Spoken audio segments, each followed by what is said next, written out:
All right, let's be honest. When you're a business owner and you're staring at a bunch of insurance quotes, where do your eyes go first?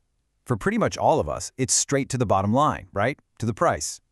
We spot that lowest number and we think, bingo, found a deal. But what if I told you that very instinct is leading you straight into a trap?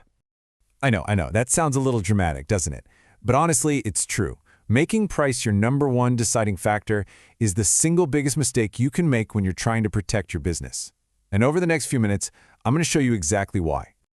You see, this mistake actually has a name. I call it the price tag trap. It looks like a fantastic deal on the surface, but there's a real hidden danger lurking just beneath that nice, low premium. Okay, so let's just get right to it.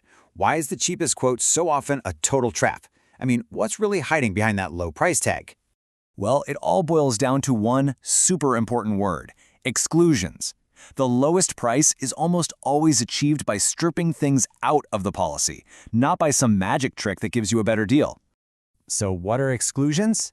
Think of them as the fine print, the list of all the things your policy refuses to cover. And here's the really sneaky part about them. You usually don't even realize these gaps exist until you actually need to file a claim. And by then, well, it's way too late. So if we can't trust the price tag, how are you supposed to compare quotes? Well, you need a smarter system. Let's walk through what I call the 4-point check. It's a really simple framework to make sure you're buying real protection, not just a piece of paper. Okay, so here are the 4 pillars of a really smart comparison. We're going to scrutinize the coverage, verify the limits, assess the support you're going to get, and finally, learn how to compare true value. Let's break each one down. All right, step 1, you've got to scrutinize the coverage. And that means you need to stop focusing on what's not covered and get laser focused on what is. What specific situations will actually make this policy pay out. And I'm going to give you the single most powerful question you can ask. Just go to your broker and ask them this, point blank. In what situations would this policy not cover me? And here's the real test. If they start hemming and hawing, or they can't give you a straight answer in plain English, that is a massive red flag. It either means they don't really understand the policy themselves, or they know it's full of holes they'd rather you didn't know about. Okay, moving on to step 2, verifying your limits. And listen, this isn't just about covering your business for today. It's about making sure your insurance doesn't choke off your growth for tomorrow. Let me give you a perfect example. A $5 million public liability limit. That sounds like a lot of money, right? But what happens when you want to go for that big government contract or work with a major corporate client? A lot of times, they're going to require a $20 million limit. Your cheaper policy could literally cost you the biggest deal of your life.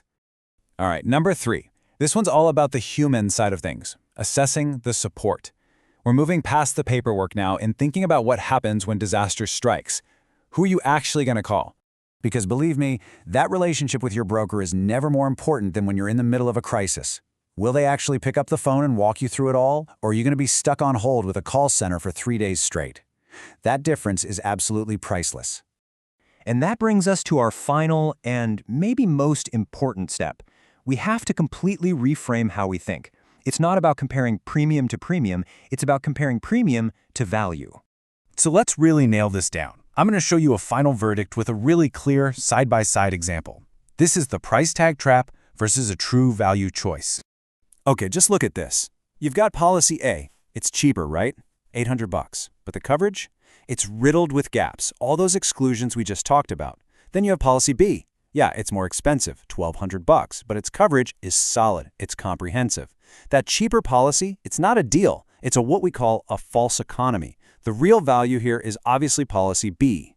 And this right here is probably the most important thing to remember from all of this.